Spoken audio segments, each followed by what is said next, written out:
Talk about being completely tone deaf and not reading the room. Because Marvel's Kevin Feige doesn't think audiences will ever get tired of superhero movies. Well, I think the reaction to Phase 4 of the MCU says otherwise. Let's discuss. I watch so you don't have to. Before I get started, I'd like to kindly ask that you hit the like button and please subscribe to the channel for more content just like this. All I'm offering is the truth, nothing more. Ladies and gentlemen, this is what happens when Hollywood producers and studios are left unchecked. This is what happens when general audiences or diehard stans accept mediocrity. This is what happens when people choose to remain quiet instead of asking difficult questions, instead of asking valid questions. I want to ask you a bunch of questions, and I want to have them answered immediately. That sort of environment will create a greedy, soulless, creatively bankrupt company like Marvel Studios and Disney that absolutely refuses to see the error of their ways. A company that refuses to see a problem with the way that they currently conduct their business. Now, I'm sure some people are going to argue that a lot of these Phase 4 movies still made a good amount of money. And yes, that's true, I cannot deny that, numbers do not lie. Men lie, women lie, numbers don't.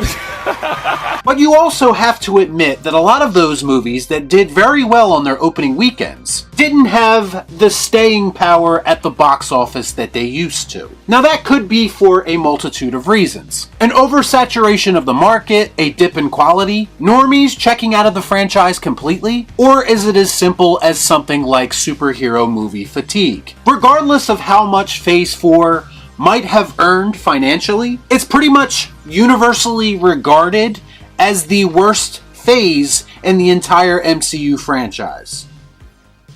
That's right, it stinks! And rightfully so. The only people who deny that fact are delusional fanboys. So what happened? Well, Marvel Studios got comfortable and they got cocky. They thought that they could do whatever they want forever, put in minimal effort, and because of their reputation, no one would dare question them. That's how we ended up with abominations like She-Hulk, or Thor Love and Thunder, or yes, even Wakanda Forever.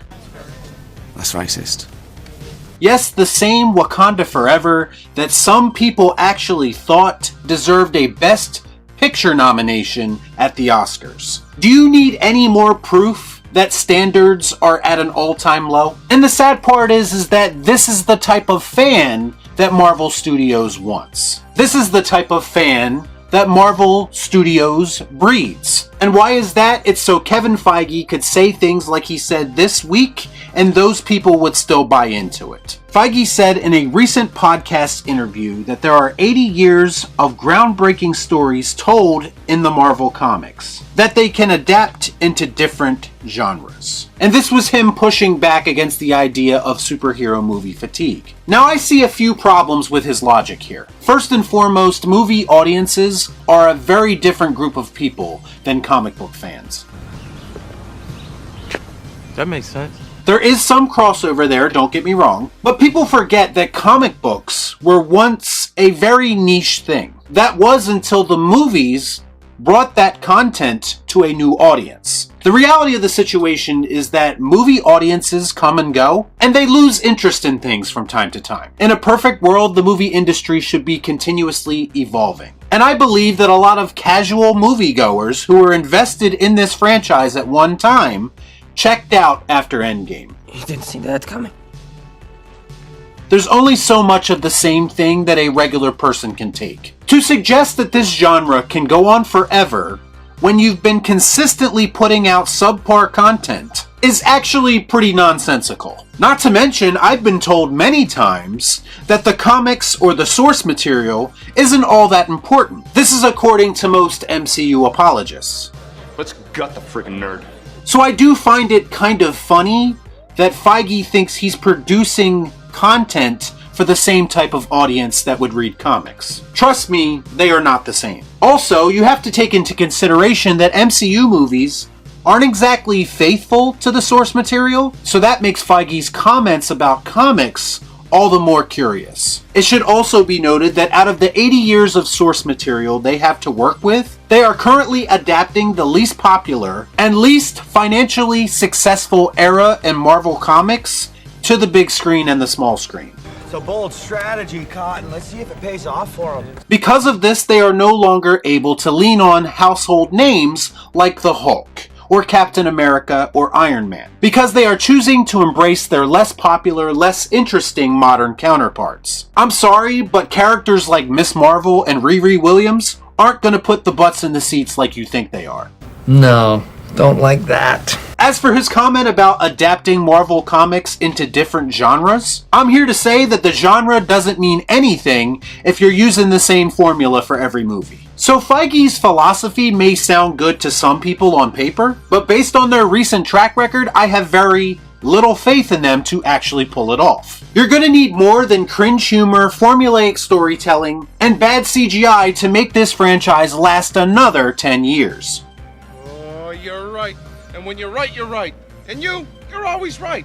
You're gonna have to put in the work. You're gonna have to set out to make memorable films instead of forgettable content. You're gonna have to give us some of those iconic stories that you speak of that are in the comics. But you're going to need the right characters and the right people writing those stories for it to be successful. Maybe if Marvel Studios took their time between projects, thus making them the best they can be each time out and allowing people enough time to get hyped for the next entry, instead of rushing through the scripting process and the production just so you can meet your pre-established release date. Then maybe you can create iconic films again. Ignoring the problems with your current product and just assuming that your audience will always be there, no matter the quality of that product, will get you a first-class ticket straight to irrelevancy. Movie trends are a thing. Movie audiences change. The culture around movies changes. If you aren't willing to change with the times and try something new and exciting at some point, if you aren't willing to make a shift,